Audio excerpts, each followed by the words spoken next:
গোলাম আপনাকে সবার চোখ ফাঁকি দিল, আমার চোখও ফাঁকি দিতে পারে নাই। আজকে ওর পর্দা গ্রামের মধ্যে যে গোপন কোন একটা রহস্য আছে। আসসালামু আলাইকুম বন্ধুরা, কেমন আছেন সবাই? আশা করি ভালো আছেন। দুনিয়াটা টাকার গোলাম চতুর্থ পর্বে আমরা যা দেখতে পারবো তা আজকে আমরা আলোচনা করব। উম, তো আপনারা দেখতে থাকুন ভিডিওটা। মানুষের ভাগ্য বড় অদ্ভুত এক গোলকধাঁধা। একই চেহারার দুইজন মানুষ যখন পৃথিবীতে দুই প্রান্তে সম্পূর্ণ ভিন্ন দুই নিয়তি নিয়ে বেঁচে থাকে, তখন নিয়তি হয়তো তাদের একদিন মুখোমুখি দাঁড় করিয়ে দেয়। আজ আমরা শুনব এমন এক গল্প যেখানে টাকা, ভালোবাসা আর পরিচয় সংকট একাকার হয়ে গেছে একটা নাটক।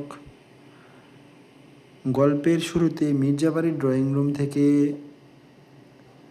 দেখা যায় যেখানে এক তীব্র পারিবারিক অশান্তির চরম রূপ নিয়েছে। মির্জাবাড়ির জামাই গোলাম মাওলা, যে আসলে একজন সাধারণ গরজামাই হিসেবে সেখানে থাকে, আজ তার দিকে উঠেছে এক চরম অভিযোগ। বাবা, তুমি এমন একটা ছেলের সাথে আমাকে না জেনে শুনে বিয়ে দিলে। আমার জীবনটা তুমি ধ্বংস করে দিলে। আমার লজ্জায় মরে যেতে ইচ্ছা করে। মির্জা সাহেব, তোর এত বড় সাহস! গোলাম মাওলা তোর বিছানায়, তুই অন্য একটা। গোলাম মাওলা অনুনয় বিনয় করে বলতেছিল, বাবা আমার কথা শোনো। ও আমার রুমে কি করে আসছে আমি জানি না। বিশ্বাস করো, ও তো একটা ছোট বাচ্চা। শাশুড়ি প্রিয়া ছোট মানুষ, কিছু বোঝে না, বয়সে বাবাহারা, রাস্তায় বের হয়ে যাকে দেখে তাকে বাবা বলে ডাকে। প্রিয়া, না না, ওইটা আমারই বাবা ছিল। এই ঘটনার কিছু আগে শহরের ব্যস্ত রাস্তাঘাটে এক অদ্ভুত ঘটনা ঘটেছিল, যেই ঘটনাটি গোলাম মাওলার চেনা জগতের এক নিমিষে উলটপালট করে দেয়। গোলাম মাওলা বাজার করে আসার সময় রাস্তায় বের হয়। ঠিক তখনই এক অচেনা নারী আর এক ছোট্ট শিশু তাকে জাপটে ধরে। দেখ মা, এটা আমার বাবা। তুমি এতদিন কোথায় ছিলা? এসব জামা কাপড় পরছো কেন তুমি? হতভম্ব হয়ে, আপনি আপনি কি আমারে চিনেন? আপনি এমনভাবে বলতেছেন? হ্যাঁ, আচ্ছা। ফাতেমা বলতেছিল, তুমি আমাকে চিনতে পারছো না? আমি তোমার স্ত্রী, আর এটা আমাদের মেয়ে প্রিয়া। আস্তাগফিরুল্লাহ। গোলাম মাওলা বলতেছে, আপনি এগুলা কি বলতেছেন? আমার মনে তো কোনো ভুল হইতেছে। মনে আপনি যে মানুষটারে ভাবতেছেন আমি ওইটা না। ফাতেমা, অসম্ভব, এটা কখনো হতে পারে না। সেম স্কেলস, সেম চোখ, সেম ফেস, তোমার মতো কেউ হতেই পারে না। চলো আমরা মার কাছে যাব। মা কখনো সন্তানকে চিনতে ভুল করে না। অনিচ্ছা সত্ত্বে গোলাম মাওলা যেতে হয় এক আলিশান প্রাসাদে। মনে মনে গোলাম ভাবছিল, পৃথিবীর সব মানুষ ভুল করলেও একজন মা কখনো ভুল করবে না সন্তানকে চিনতে। মা দেখলেই বলে দেবে সে তার আসল সন্তান শেহজাদ চৌধুরী নাকি মির্জাবাড়ির কাজের লোক বা গরজামাই গোলাম। কিন্তু নিয়তির কি খেলা ছিল অন্যরকম। ছুটে এসে জড়িয়ে ধরে কান্নার কণ্ঠে বলে, বাবা, বাবা শেহজাদ, আব্বা রে, আব্বু তুই কইছিলি এতদিন? আব্বু। মার কথা শুনে একটু মনে পড়ে যায়। গোলাম মাওলা বলতেছে, আপনি আপনি গোলাই ফেলাইছেন, আপনার ভুল হইতেছে। আসলে আমি শেহজাদ না, আমার নাম হচ্ছে গোলাম মাওলা। আমি মির্জাবাড়ির কাজের লোক। ফাতেমা বলতেছে, মিথ্যা কেন বলতেছো শেহজাদ? কেন? এই দেখো তোমার আর আমার ছবি। তুমি এখনো চিনতে পারছো না? বলো। গোলাম মাওলা। হায় আল্লাহ, এই লোক দেখতে তো পুরোপুরি আমার মতো। ভাই রে ভাই, আপনি কই? আপনার লাইগা পুরা দুনিয়ার মানুষ আমারে খুঁজতেছে। ভাই আপনি তাড়াতাড়ি চলে আসেন, আমার তো এইখানে দম বন্ধ হয়ে আসতেছে। গোলাম মাওলা যতই অস্বীকার করুক, শেহজাদের মা আর স্ত্রী কোনোভাবেই তা মানতে রাজি নয়। তাদের অবচেতনার মন আর চোখের সামনে থাকা প্রমাণ তাকেই নিখোঁজ শেহজাদ বলে রায় দেয়। আর ঠিক তখনই ফাতেমা গোলামের স্মৃতি ফেরানোর জন্য তাদের সেই প্রথম দেখা অদ্ভুত অতীত অধ্যায় গল্প বলতে শুরু করে। ফ্ল্যাশব্যাক। গল্পটা ছিল শিল্পপতি কোটিপতি শেহজাদ চৌধুরী, কার্মা গ্রুপ অফ ইন্ডাস্ট্রির একমাত্র মালিক, কিন্তু টাকার অহংকার তার ছিল না। সে ছিল রয়্যাল বেঙ্গল টাইগারের মতো একাকী এবং সাহসী। একবার এক সন্ত্রাসী চক্রের গ্যাংকে ধরার জন্য তারা এক রাস্তার মোড়ে যায়। সেখানে তার জীবনের মোড় ঘুরে যায়। সে শব্দবেশে সেখানে ঘোরাফেরা করছিল। তারপর আমাদের নায়িকার সাথে দেখা হয় ফাতেমার। শেহজাদ ফাতেমার সাথে ধাক্কা খায়। তখন একটা কাজের ঝাড় ভেঙে গিয়েছিল। শেহজাদ বলে, সরি সরি সরি, আমি দেখিনি, সরি। ফাতেমা তখন স্কুল শিক্ষিকা ছিলেন। এই সরি মানে? দিলেই তো ধাক্কা লেগে মাছের ঝাড়টা ফেলে, এখন কি হবে? হ্যাঁ, আপনি জানেন এই ঝাড়টার দাম 400 টাকা। দেন, টাকা বের করেন। শেহজাদ, আসলে হয়েছে কি, আমার কাছে টাকা আনতে ভুলে গেছি। ফাতেমা, জানতাম তো, দেখেই মনে হচ্ছে আপনি একজন ভ্যান চালক।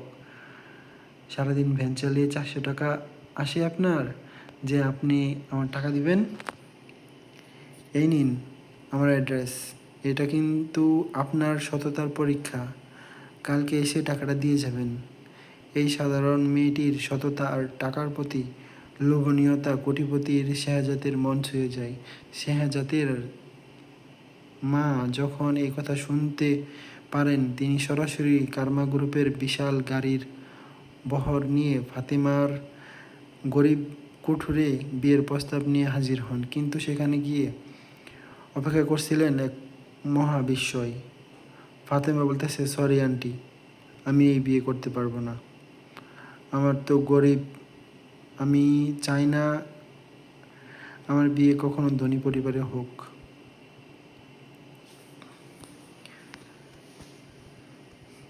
আমি সাধারণ একটা ফ্যামিলিতে বিয়ে করব, সো আমি ধনী ফ্যামিলিতে বিয়ে করব না। ফাতেমার এই প্রত্যাখ্যান শেহজাদকে তার প্রেমে আরও অন্ধ করে তোলে।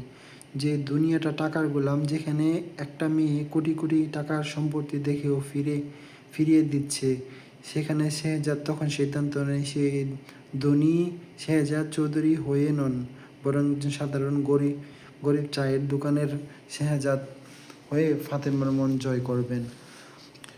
শেহজাদ শব্দবেশে ফাতেমার ভাঙা ঘরে 400 টাকা ফিরিয়ে দেয় এবং নিজের চায়ের দোকানের কথা বলে বিয়ের প্রস্তাব দেয়। ফাতেমা তার এই সরলতা আর সততার মুগ্ধ হয়ে বিয়েতে রাজি হয়। অতীতে সেই সুন্দর স্মৃতি শোনার পর গোলাম মাওলা আরও ঘাবড়ে যায়। সে বুঝতে পারে সে এক বিশাল চক্রে বা অদ্ভুত এক কাকতালীয় ঘটনার মুখোমুখি দাঁড়িয়েছে। সে জোর করে সেই বাড়ি থেকে পালিয়ে আবার তার চেনা মির্জা বাড়িতে ফিরে আসে, কিন্তু সেখানে তার অপেক্ষা করছিল এক চূড়ান্ত ঝড়। মির্জা বাড়ির পুরনো এক কুঠিল প্রকৃত কর্মচারী মনির কাকা অনেকদিন ধরেই গোলামের উপর নজর রাখছিল। আজ সকালে সে সামনাসামনি একটা বিস্ফোরক দাবি নিয়ে হাজির হয়। মনির কাকা, গোলাম, তোর খেল খতম। তোর আসল কাহিনী আমি জানি না ফেলছি, প্রমাণ সহ আমি সবার কইয়া দিমু। স্যার ম্যাডাম তাড়াতাড়ি আসেন, এই গোলামের আসল কাহিনী যাই না ফেলছি, সব সত্যি কইয়ে দিমু। ঋতু, কি হয়েছে মনি কাকা? ওর আসল কাহিনীটা কি? আমরাও জানতে চাই। ও কি আসলে অনেক বড় প্রতারণা করছে? গোলাম মাওলা, মনি কাকা, তুমি কি বলতাছো এসব? আমি তো এইবারে জামাই। মনি কাকা, জামাই নাকি অন্য কিছু? স্যার, এই লোকটা যা যা বলতেছে তা নয়। এর পিছনে কোটি কোটি টাকার খেলা আর নিখোঁজ হওয়ার দনকুঠুরে রহস্য। এই লোকটা আসলে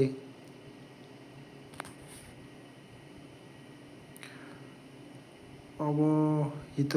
চরম উত্তেজনায় সুর থামিয়ে মনির কাকা, কি আসলেই গোলাম মাওলা আসল পরিচয় জেনে গেছে? সে কি প্রমাণ করতে পারবে গোলাম মাওলা আসলে নিখোঁজ কোটিপতির শেহজাদ চৌধুরীর, যে স্মৃতিগুলো হারিয়ে আজ কাজের লোকের সেজে আছে? নাকি গোলাম মাওলা আসলে একজন সাধারণ মানুষ এবং আসল শেহজাদ চৌধুরী অন্য কোথাও লুকিয়ে আছে কোনো এক গভীর ষড়যন্ত্রের জাল বুনে? দুনিয়া হয়তো সত্যি টাকার গোলাম, কিন্তু রক্তের টান, মায়ের চোখ আর ভালোবাসার সততা কি পারবে এই অদ্ভুত গোলক দাদার সমাধান করতে? এই রহস্য লুকিয়ে আছে সময়ের গর্তে।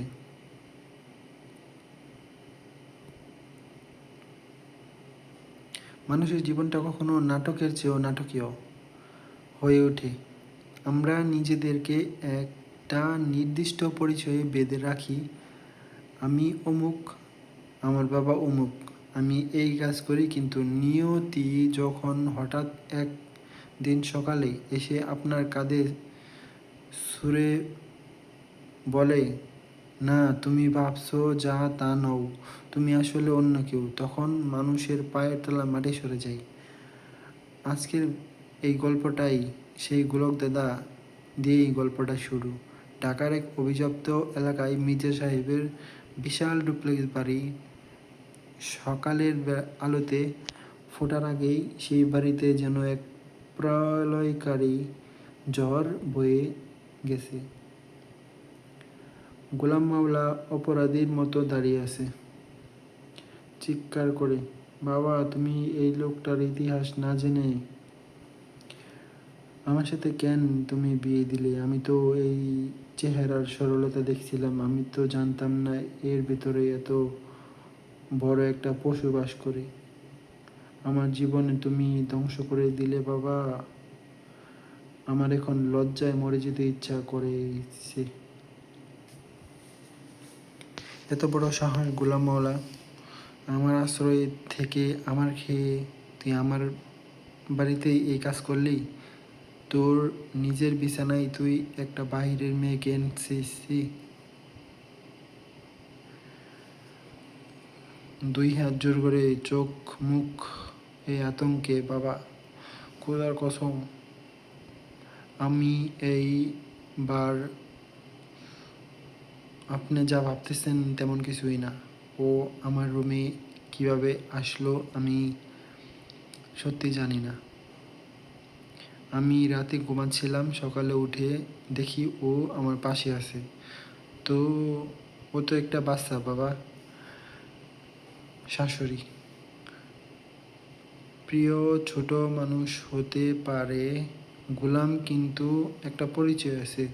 ও বয়সে বাবা হারা, রাস্তার বের হলে ওকে যাকে দেখে তাকে বাবা বলে ডাকে, কিন্তু সোজা এসে তোমার ঘরে তোমার বিছানায় কে উঠলো এসব জবাব কি তোমার কাছে আছে? না আম্মু, উনি আমার বাবা, আমি ওনাকে চিনি, উনি আমার আসল বাবা। গোলাম মাওলা যতই চিৎকার করুক, নিষ্পরতা প্রমাণ চেষ্টা করুক, কিন্তু মির্জাবাড়ির মানুষ চোখে তখন সন্দেহের মেঘ। কিন্তু এই ঘটনা বীজ বোনা হয়েছিল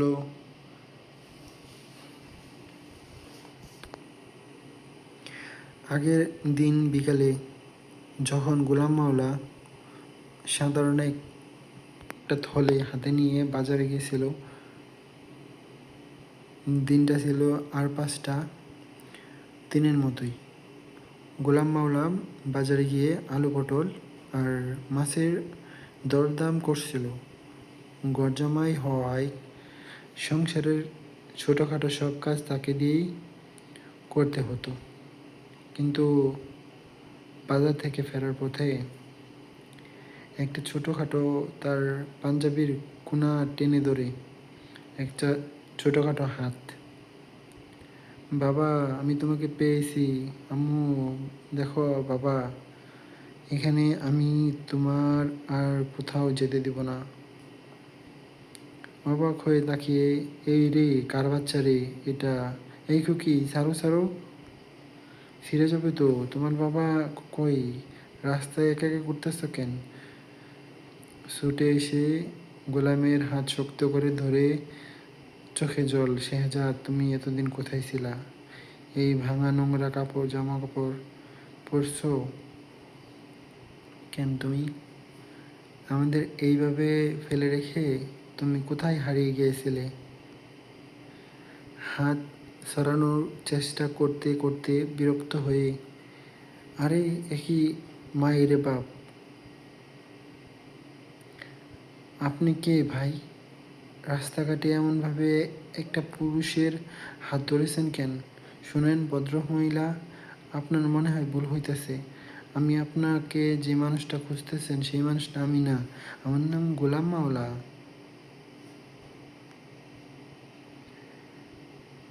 না, এটা অসম্ভব। এই চোখ, এই কপাল, এই গালের তিল, এমনকি তোমার গায়ে চেনা সুবাস, সব তো এক। একজন নারী, একজন স্ত্রী কি কখনো তার স্বামীকে চিনতে ভুল করে?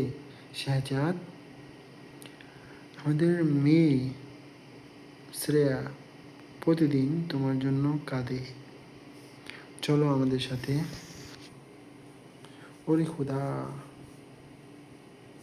আমি কি কোনো সিনেমার শুটিংয়ে এসে পড়লাম নাকি? আমি বলতাছি আমি শেহজাদ না, আমি গোলাম মাওলা, মির্জাবাড়ির কাজের লোক। তুমি পাগল হয়ে গেছো শেহজাদ। চলো, আজ তোমাকে মার কাছে নিয়ে যাব। পৃথিবীর সব মানুষ ভুল করতে পারে, কিন্তু মা কখনো তার সন্তানকে চিনতে ভুল করে না। মা দেখেই সত্যিটা বের হয়ে আসবে, জোর করেই হোক আর নিজের জেদ প্রমাণ করতেই হোক। গোলাম মাওলাকে নিয়ে পৌঁছাই শহরের সবচেয়ে বড় বিলাসবহুল এক রাজপ্রাসাদের মতো বাড়িতে। বাড়িতে নেম প্লেটে বড় করে লেখা ছিল কাম কামরাবিলা। গোলামের মনে হয়েছিল এই বড়লোকের মা দেখলে বলবে, দূর বেটা ফকির, তুই আমার কোটিপতি ছেলে শেহজাদ নস। কিন্তু নিয়তির যেখানে একটা ফাঁদ পেতে রেখেছিল। চোখ থেকে চশমাটা খুলে কাঁপতে কাঁপতে ছুটে এসে বলেন, বাবা, আমার শেহজাদ, আমার মানিক ফিরে এসেছে। গোলামকে জড়িয়ে ধরে বুকে ফাটা কান্নায়, ওরে কোলাঙ্গারের ছেলে, তুই তোর এই বুড়ো মাকে এতদিন বলে কোথাও ছিলি? একবারও কি এই মায়ের কথা মনে পড়ল না? গোলাম মাওলা, আম্মা, ও খালা, থামেন দোহাই আপনারা সবাই মিলে আমার এই পাগল বানাই ছাড়বেন। আমি মির্জাবাড়ির কাজের লোক, বড় মেয়ের জামাই। আমার ছাইরা দেন, আমার বাজারের মাছ নষ্ট হয়ে যাইতেছে। একটা বড় অ্যালবামের পাতা উল্টে গোলামের সামনে ধরিয়ে দেয়। ছবিটা দেখো ভালো করে, এটা আমাদের বিয়ের ছবি। এই যে দাঁড়িয়ে আছে তুমি আর সামনে দাঁড়িয়ে আছো, বলো এটা কোন পার্থক্য আছে? গোলাম মাওলা বলতেছিল, হায় আল্লাহ, এই তো হুবহুব আমার মতো দেখতে। এই দুনিয়ায় আমার মতো দেখতে আরেকটা লোক আছে? বাইরে ভাই। শাহজাদ চৌধুরী ভাই, আপনি কোথায়? তাড়াতাড়ি ফিরে আসেন, আপনার বউ তো আমারে টানাটানি করতেছে।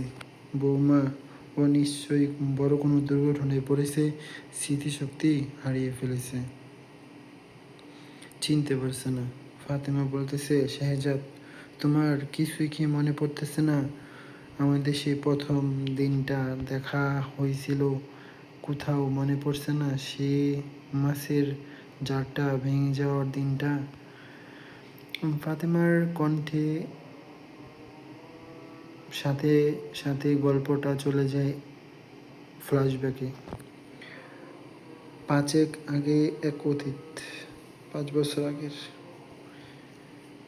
তখন শেহজাদ চৌধুরী ছিলেন দেশের অন্যতম এক ধনী ব্যক্তি, কার্মা গ্রুপ অফ ইন্ডাস্ট্রি।